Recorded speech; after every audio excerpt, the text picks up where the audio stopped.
Salut tout le monde.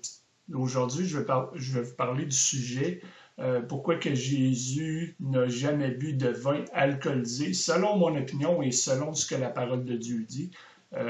Quand je veux dire selon ce que la parole de Dieu dit, c'est que pour moi, il y a plus d'évidence sur le côté du fait que Jésus n'a jamais bu de vin alcoolisé, contrairement à l'autre partie où les gens vont dire que Jésus a bu du vin alcoolisé. Donc, il y a plus de versets qui vont dans ce sens-là que dans l'autre sens, et on va en avoir la raison pourquoi.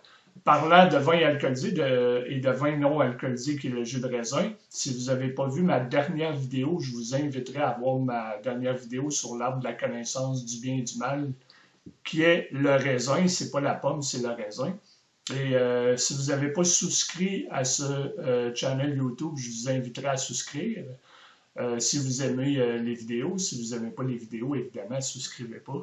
Donc, sans plus tarder, on va commencer.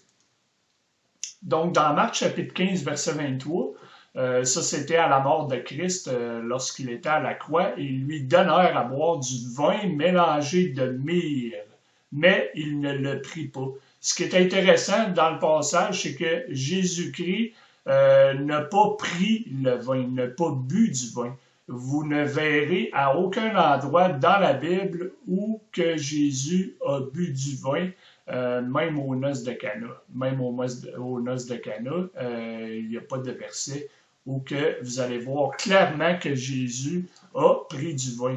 Ce qui est intéressant, c'est que la myrrhe, c'est une gomme de résine qui est amère. Donc, beaucoup de gens vont dire la raison pour laquelle Jésus-Christ n'a pas bu le vin, même si, d'après eux, c'était alcoolisé, c'est parce que c'était un vin qui était amer, car le vin avait de la myrrhe à l'intérieur. Okay?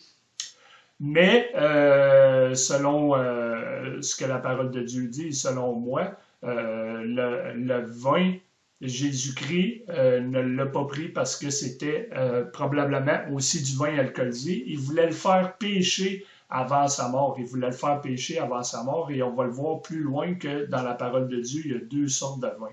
Vin alcoolisé et vin non alcoolisé. Dans Néhémie chapitre 10, verset 39, car les enfants d'Israël et les enfants de Lévi doivent apporter l'offrande du grain, du vin et de l'huile dans les chambres où sont les ustensiles du sanctuaire, ainsi que les prêtres qui font le service et les portiers et les chanteurs. Et nous n'abandonnerons pas la maison de notre Dieu. Donc, vous voyez dans ce verset-là qu'ils apportaient, les prêtres lévites, apportaient une offrande de vin à Dieu. Ce qu'il faut faire attention, c'est qu'en 2022, lorsqu'on voit le mot vin, on a par définition vin alcoolisé. C'est pas toujours le cas parce que si vous regardez, on va le voir plus loin, la définition du mot vin, selon le mot hébreu, okay, ça voulait dire fruits fermentés et fruits non fermentés. Donc, la définition du mot vin contenait les deux définitions. Donc, ça veut dire que dans ce cas-là, si le mot vin dans le mot hébreu a les deux définitions, ça veut dire qu'il faut lire le verset selon son contexte. Donc, parfois, lorsque vous allez lire le verset, ça veut dire vin alcoolisé. Et d'autres fois, lorsque vous lisez le verset, ça veut dire vin non alcoolisé. Luc, chapitre 5, verset 37, « Et aucun homme ne met le vin nouveau dans de vieilles bouteilles, autrement le vin nouveau ferait éclater les bouteilles et se répandraient, et les bouteilles seraient perdues. Mais le vin nouveau doit être mis dans des bouteilles neuves, et les deux sont conservés.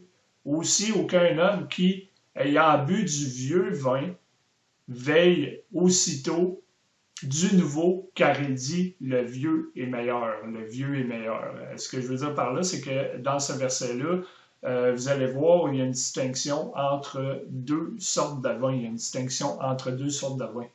Comme je vous disais, et dans la parole de Dieu, lorsque le Seigneur Jésus-Christ a bu avec les disciples, il parle du fruit de la vigne. Donc, on va le voir un peu plus tard. Comme je vous disais, la définition du mot vin, ça veut dire fruits fermentés et non fermentés, dépendamment du contexte dans lequel on lit le verset selon la racine du mot en hébreu. Dans Marc chapitre 14, verset 25, « En vérité, je vous dis que je ne boirai plus du fruit de la vigne jusqu'au jour où je le boirai nouveau dans le royaume de Dieu. » Donc, le Seigneur, il explique qu'il ne boira plus du fruit de la vigne. Donc, il fait la distinction que Jésus-Christ buvait du fruit de la vigne. Okay? Il dit que dans le nouveau royaume, lorsqu'il boira le vin nouveau. Vous avez vu au verset précédent, il y a une distinction entre vin nouveau et vieux vin. Le Seigneur, il dit, je vais boire le vin nouveau, ok, mais le vin nouveau, c'est le fruit de la vigne et non le vin alcoolisé. Dans Matthieu chapitre 11, verset 19, le Fils de l'homme est venu mangeant et buvant, et ils disent, voici un glouton et un ivrogne, un homme des publicains et des pécheurs, mais la sagesse est justifiée par ses enfants. Donc, les gens ont vu le Seigneur Jésus-Christ boire, ok, et les gens disaient que Jésus-Christ est un ivrogne. Donc, il y a plusieurs personnes qui vont lire ce verset-là, ils vont dire, tu vois, Jésus-Christ a bu du vin alcoolisé. Ça, c'est des accusations que les gens portaient contre Jésus-Christ. Les gens disaient de Jésus-Christ que c'était un glouton. C'est sûr que Jésus-Christ, c'était pas un glouton.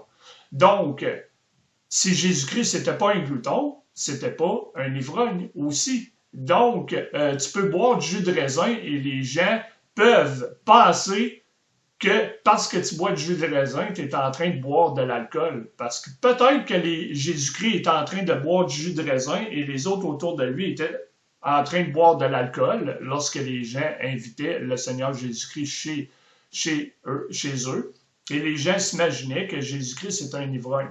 Donc, dans le verset, est-ce que Jésus-Christ était un glouton? Non, c'était pas un glouton. Donc, Jésus-Christ n'était pas aussi un ivrogne. Donc, c'est juste une présupposition que les gens faisaient sur le Seigneur Jésus-Christ, ce verset-là.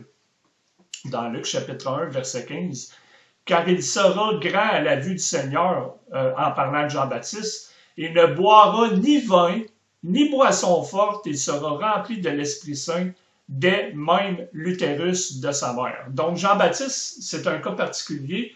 Il avait le vœu nazaréen comme Samson, et Samson non plus ne pouvait pas boire de vin ni de boisson forte. Okay? Il ne pouvait pas boire de vin ni de boisson forte, mais Samson ne pouvait pas boire du fruit de la vigne non plus.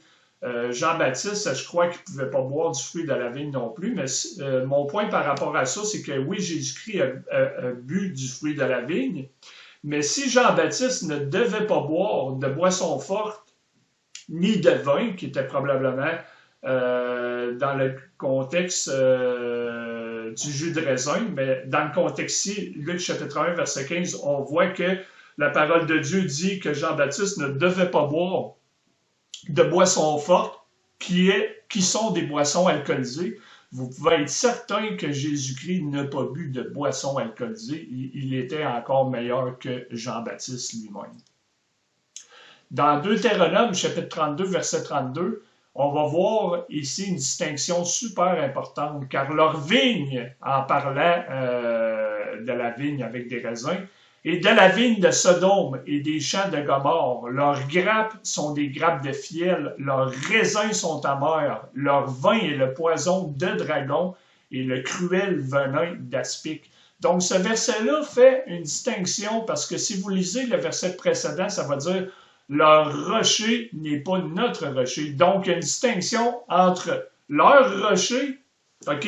Je vais vous donner l'exemple de l'Église catholique. Le rocher de l'Église catholique, c'est Simon-Pierre, tandis que notre rocher, c'est Jésus-Christ. C'est pour ça qu'ils vont dire que sur Simon-Pierre, l'Église catholique a été bâtie et que c'est le premier pape.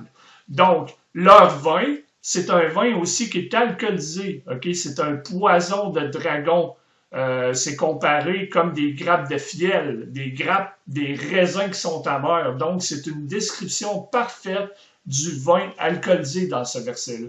Et leur vin n'est pas notre vin. Notre vin à nous, c'est le jus de raisin. C'est pour ça que lorsque nous prenons part à la communion dans l'Église. La communion, ça ne sauve pas, mais on doit la faire pour se souvenir que Jésus-Christ va revenir une seconde fois.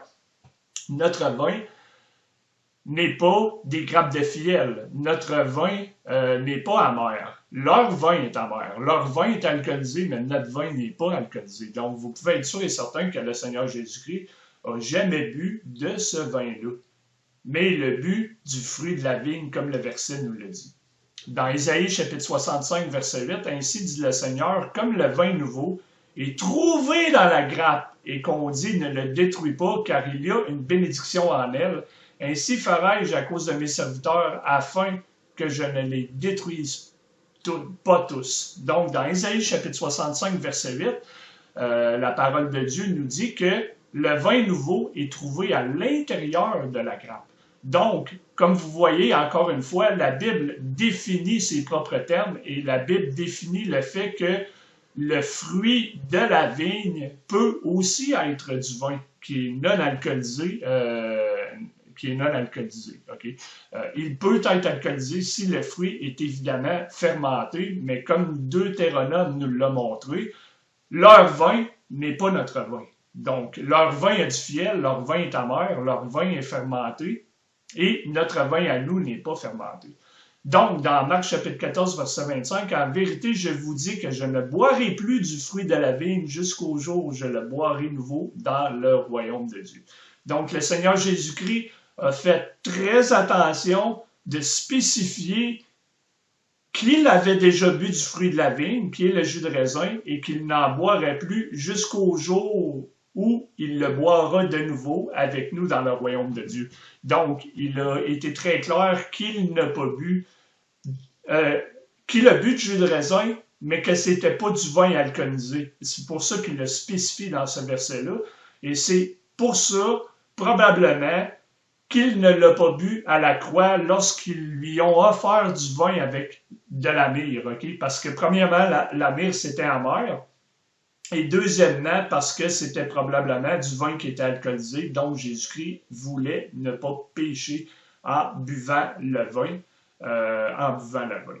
Par contre, je ferai probablement une étude là-dessus prochainement. Par contre, le Seigneur n'est pas contre le fait que l'on boit de l'alcool. Okay? Le Seigneur Jésus-Christ est contre le fait qu'on s'enivre, qu'on devienne saoul avec l'alcool, qu'on s'enivre avec l'alcool. Mais ça, c'est une étude que je ferai dans un autre temps. Donc, le Seigneur Jésus-Christ, comme vous voyez, d'après ce qu'on lit dans la parole de Dieu, okay, selon moi, selon ce que je lis dans la parole de Dieu, le Seigneur Jésus-Christ n'a pas bu de vin. Donc, il n'a pas bu de vin alcoolisé. Il a bu du vin qui est non alcoolisé, c'est-à-dire le jus de raisin.